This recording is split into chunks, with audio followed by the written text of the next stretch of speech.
Hello students, I am Dr. Amit Bhatnagar, Professor in the Department of Agronomy at GB Pant, University of Agriculture and Technology, Pantnagar, Uttarakhand. What are the reasons for low nitrogen in soil? Nitrogen is the most limiting nutrient we can say in soil. तो जो सबसे ज़्यादा nutrient की जो कमी होती है soil में वो नाइट्रोजन की कमी है। और ऐसे क्या फैक्टर्स हैं जिनसे नाइट्रोजन की डेफिशिएंसी होती है और हमारा क्या मैनेजमेंट हो सकता है। तो जो इम्पॉर्टेंट फैक्टर हैं वो मैं यहाँ बताऊँगा कि किन रीज़न से नाइट्रोजन की डेफिशिएंसी है। Plants require huge quantity of nitrogen because nitrogen is involved in many functions. It is involved in organic structure, it is part of chlorophyll, it is a part of DNA, RNA, enzyme, protein, so many functions are there. That's why requirement of nitrogen is very high, and to meet out this nitrogen, it should be present in soil in sufficient quantity. तो जो इतने सारे function, इतनी ज़्यादा requirement है उसको पूरा करने के लिए सॉइल में इतनी नाइट्रोजन होनी चाहिए। लेकिन जब हम क्रॉप ग्रो करते हैं तो वहाँ इतनी नाइट्रोजन नहीं होती अपने फील्ड में। तो क्या ऐसे फैक्टर्स हैं जो लो नाइट्रोजन के लिए रिस्पॉन्सिबल हैं? तो सबसे पहले देखिए जो बात है वो ये है कि soil, what is the soil type, कि सॉइल का टाइप कैसा है। Actually this soil developed from the rocks. जो ये सॉइल बनी है हम ये कह सकते हैं रॉक्स की वेदरिंग से बनी है। तो it is a weathering then rocks. Rocks में जो भी मिनरल्स होंगे that would be in soil, चाहे ये कैल्शियम हो, चाहे ये मैग्नीशियम हो, चाहे जिंक हो, आयरन हो, कॉपर हो, फास्फोरस हो, पोटेशियम हो, कोई भी हो, नाइट्रोजन भी हो। लेकिन जो नाइट्रोजन बियरिंग मिनरल्स होते हैं, whether it is a potassium nitrate और कैल्शियम नाइट्रेट और मैग्नीशियम नाइट्रेट, जो भी हो, ये बहुत कम होते हैं सॉइल में। तो ये रॉक्स में ही डेफिशिएंट हैं। तो जब ये रॉक में ही डेफिशिएंट्स हैं तो सॉइल भी क्या होगी, नाइट्रोजन डेफिशिएंट इन सॉइल। तो पहला तो फैक्टर ये है कि ओरिजिनली जो सॉइल है वो नाइट्रोजन में डेफिशिएंट होगी, चाहे कहीं की भी सॉइल हो। तो कुछ सॉइल में नाइट्रोजन रिच कैसे हो जाती है इसको भी बताऊंगा मैं। तो जो भी सॉइल डेवलप हुई है, चाहे वो क्ले हो, चाहे वो सैंडी हो, कोई भी सॉइल जो ओरिजिनली जो रॉक से आ रही है, जो रॉक से वेदरिंग हो रही है, रॉक्स में मिनरल्स ही बहुत कम है क्योंकि नाइट्रोजन वोलेटाइल होती है और ये नाइट्रोजन गैस में एस्केप कर जाती है। तो इसके जो हाई वोलेटिलिटी के कारण एटमॉस्फेयर में चली जाती है तो इसके मिनरल्स क्या होते हैं, बहुत कम होते हैं। ऐसा नहीं है कि नहीं होते हैं। पोटेशियम नाइट्रेट है, कैल्शियम नाइट्रेट है, लेकिन इनकी डेफिशिएंसी है रॉक में, तो सॉइल में भी डेफिशिएंसी होगी। अब क्या होता है, इस सॉइल पे जो वेजिटेशन उगता है, मान लीजिए नेचुरल वेजिटेशन है, ग्रास लैंड है या फॉरेस्ट है, तो पहले क्या होता है, लेगुमिनस प्लांट होते हैं या सिम्बाइसिस होती है, लाइकेन्स होते हैं। ये लाइकेन्स जब ग्रो होते हैं तो ये नाइट्रोजन, एटमॉस्फेरिक नाइट्रोजन को फिक्सेशन करने की कैपेसिटी होती है। तो ये जो लाइकेन्स ग्रो होते हैं ये नाइट्रोजन को फिक्स करते हैं। फिर लेग्यूम्स प्लांट ग्रो होते हैं, वो नाइट्रोजन को फिक्स करते हैं। तो नाइट्रोजन जो एटमॉस्फेयर में धीरे धीरे सॉइल में आने लगती है और उसी के ऊपर जो नेक्स्ट वेजिटेशन है वो ग्रो होता है। तो धीरे धीरे वहाँ जो एक नेचुरल अगर इकोसिस्टम होगा, चाहे फॉरेस्ट है चाहे वो ग्रास लैंड है, उसमें धीरे धीरे नाइट्रोजन एटमॉस्फेरिक फिक्सेशन होगा। फिर उसमें फ्री लिविंग बैक्टीरिया होंगे, वो फिक्स करेंगे, तो उसमें नाइट्रोजन का पूल बनने लगेगा और वो नाइट्रोजन धीरे धीरे आएगी और वहाँ एक स्टेबल सिस्टम बन जाएगा। लेकिन जो कल्टीवेटेड फील्ड है जिसमें हम कल्टीवेशन करते हैं उसमें ऐसा नहीं होता है, क्योंकि कल्टीवेटेड फील्ड में we grow the crop as per on choice. हम अपने चॉइस के अनुसार ग्रो करते हैं। राइस कर रहे हैं, वीट कर रहे हैं, मेज कर रहे हैं, शुगर केन कर रहे हैं, सॉरगम कर रहे हैं। तो यहाँ इस तरह का लाइकेन वाला सिस्टम या लेग्यूम वाला सिस्टम नहीं होता। अगर हम लेग्यूम क्रॉपिंग सिस्टम लें तो नाइट्रोजन सॉइल में आने लगेगी, लेकिन हम लेग्यूम को बहुत कम इंक्लूड करते हैं या कहीं हम इंक्लूड ही नहीं करते। तो जो कल्टीवेटेड फील्ड है, जो कल्टीवेटेड सॉइल्स हैं, वहाँ नाइट्रोजन की डेफिशिएंसी इसी कारण से होती है क्योंकि वहाँ जो लेग्यूम है या जो सिस्टम है नाइट्रोजन को फिक्स करने वाला वो एब्सेंट हो जाता है। तो जो इसलिए जर्नली सॉइल क्या है, नाइट्रोजन में डेफिशिएंट है। सेकेंड फैक्टर क्या है, second factor is organic matter content. अगर सॉइल में ऑर्गेनिक मैटर कंटेंट ज़्यादा है then it would contain more nitrogen. It is directly related with the nitrogen. तो अगर सॉइल में ऑर्गेनिक मैटर कंटेंट ज़्यादा हो रहा है, चाहे लीफ फॉल से हो चाहे रूट से हो, ऑर्गेनिक मैटर बढ़ रहा है, तो ऑर्गेनिक मैटर के अंदर अप्रॉक्सीमेट 5% नाइट्रोजन होती है जो धीरे धीरे पूल बढ़ता जाता है। लेकिन जब हम टिलेज ऑपरेशन करते हैं सॉइल में तो एग्जॉस्ट हो जाता है, रैपिड ऑक्सीडेशन हो जाता है। हम बायोमास को निकाल लेते हैं, राइस का बायोमास निकाल लिया, वीट का बायोमास निकाल लिया, ग्रेन निकाला, उसके साथ जो उसका रेजिड्यू था, स्ट्रॉ था, वो हमने निकाल लिया, मेज का हमने सारा स्टोवर निकाल लिया। तो जो ऑर्गेनिक मैटर एडिशन वेजिटेशन है कल्टिवेटेड फील्ड में वो कम है। तो जो वो कम है, ऑर्गेनिक मैटर कम हो रहा है, तो क्या डेफिनेटली नाइट्रोजन क्या होगी, कम होगी। तो इसका मतलब कि हमें ऑर्गेनिक मैटर अगर मेंटेन कर दें फील्ड में हम, तो हम नाइट्रोजन को मेंटेन कर सकते हैं। तो इसके लिए रेजिड्यू इनकॉर्पोरेशन की करें, या हम FYM डालें, या हम कंपोस्ट डालें, या हम वर्मी कंपोस्ट डालें, कोई भी हम जो है ऑर्गेनिक मैटर को ऐड करें तब हम उसमें कर सकते हैं। तो जिन सॉइल में नेचुरली हाई ऑर्गेनिक मैटर जैसे क्ले कंटेंट है उसमें नाइट्रोजन ज़्यादा होगा as compare to sandy soil. Sandy soil में ऑर्गेनिक मैटर कम है।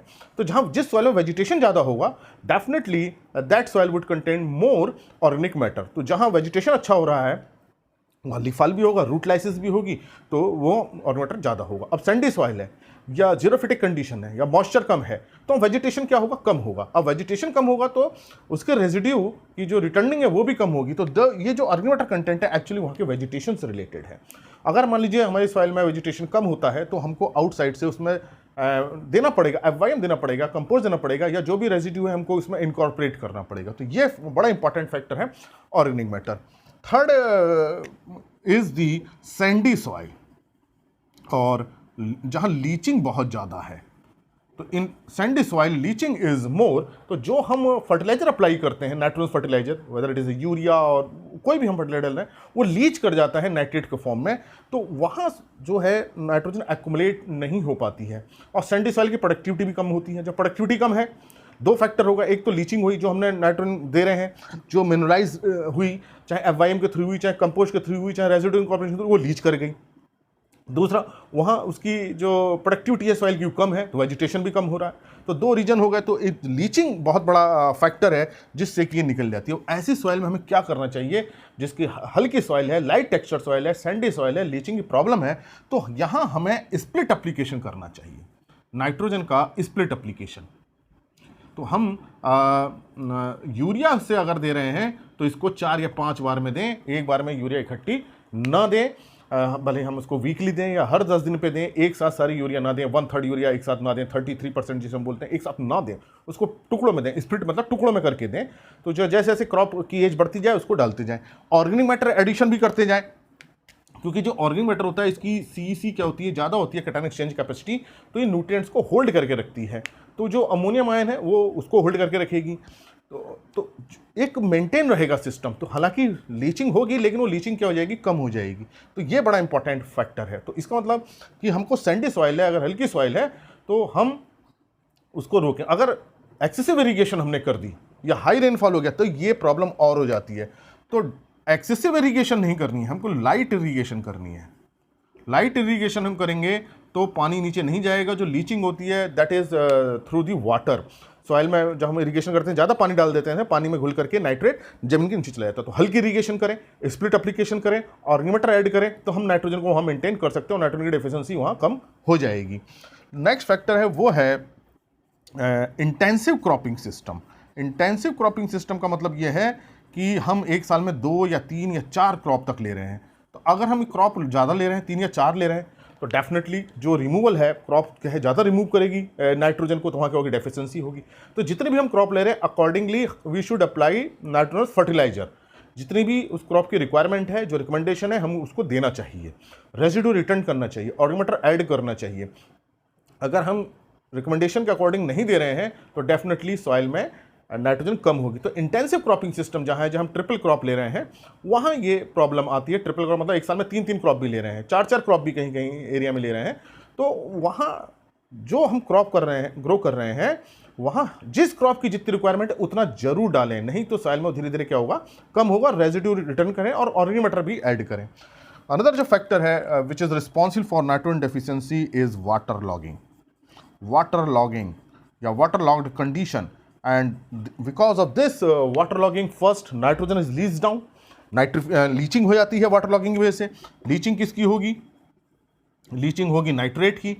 जो नाइट्रेट वो जमीन नीचे चला जाएगा रूट जोन से। फिर डीनाइट्रिफिकेशन होगा, एनरोबिक कंडीशन होगी, तो जो नाइट्रेट हैं वो N2O गैस या N2 गैस में कन्वर्ट होके एटमॉस्फेयर में चले जाएंगे। तो ये जो नाइट्रोजन थी सॉइल में वो लॉस कर जाएगी। तो कुछ तो ज़मीन से नीचे चली जाएगी, कुछ जो है एयर में चली जाएगी। तो ये जो फैक्टर्स हैं ये बड़े इंपॉर्टेंट फैक्टर हैं जिनसे नाइट्रोजन की डेफिशिएंसी होती है। और दूसरा, हम रिकमेंडेड डोज को यूज़ नहीं कर रहे हैं। लो एप्लीकेशन ऑफ नाइट्रोजन, ये नेक्स्ट फैक्टर हम इसको कह सकते हैं, लो एप्लीकेशन और low use of nitrogenous fertiliser और FYM और organic matter whatever which content the nitrogen. तो अगर हम अकॉर्डिंगली हम यूज़ नहीं कर रहे FYM को, कंपोस्ट को या नाइट्रोजन फर्टिलाइजर को जितनी जरूरत है, तो भी वहाँ नाइट्रोजन की डेफिशिएंसी आएगी। तो ये बड़े इंपॉर्टेंट फैक्टर्स हैं। तो सॉइल वाला जो फैक्टर है it is beyond our control, ये हमारे कंट्रोल में नहीं है। जो सॉइल है वैसी है क्योंकि उसमें ऑलरेडी डेफिशिएंट है, लेकिन जो ऑर्गेनिक मैटर है उसको तो हम बढ़ा सकते हैं रेजिड्यू के थ्रू, ऑर्गेनिक मैटर के थ्रू, कंपोस्ट के थ्रू। और जो सैंडी सॉइल है, हैवी सॉइल में तो प्रॉब्लम नहीं है लीचिंग की, लेकिन जो सैंडी सॉइल है, जो लाइट टेक्सचर्ड सॉइल है, उसमें स्प्लिट एप्लीकेशन करें और लाइट इरिगेशन करें। अगर रेनफॉल बहुत ज़्यादा होता है तो ड्रेनेज करें। तो यहाँ ड्रेनेज भी बड़ा इंपॉर्टेंट है अगर एक्सेसिव रेनफॉल हो रही है। तो ये इसका एक मैनेजमेंट है। इंटेंसिव क्रॉपिंग सिस्टम है, तो जितनी रिकमेंडेड डोज है उसको हम यूज़ करें, रिकमेंडेशन से कम ना करें। और वाटर लॉक्ड कंडीशन हो जा रही है, चाहे बहुत रेनफॉल से हो गई हो, चाहे लो हो गया हो, तो उसको अवॉइड करें। इसके लिए ड्रेनेज करें, सब सरफेस ड्रेनेज करें या सरफेस ड्रेनेज करें, ताकि ये जो नाइट्रोजन का लॉस है, डीनाइट्रिफिकेशन, लीचिंग, उसको हम प्रिवेंट कर सकें। और लास्ट है कि हमको जो नाइट्रोजन फर्टिलाइजर है, चाहे यूरिया है, चाहे अमोनियम सल्फेट है, चाहे NPK फर्टिलाइजर है, चाहे उसके दूसरे सोर्स हैं, वर्मी कंपोस्ट है, FYM है या लीफ फॉल है, उसको हम सबको जितने भी सोर्स हैं, चाहे हमारे बायो फर्टिलाइजर्स हैं, उसको भी हम यूज़ करें। तो हम बायो फर्टिलाइजर को भी अगर हम यूज़ करेंगे तो हम नाइट्रोजन की डेफिशिएंसी को कम कर सकते हैं। तो these factors are responsible for nitrogen deficiency in crops. Thank you very much.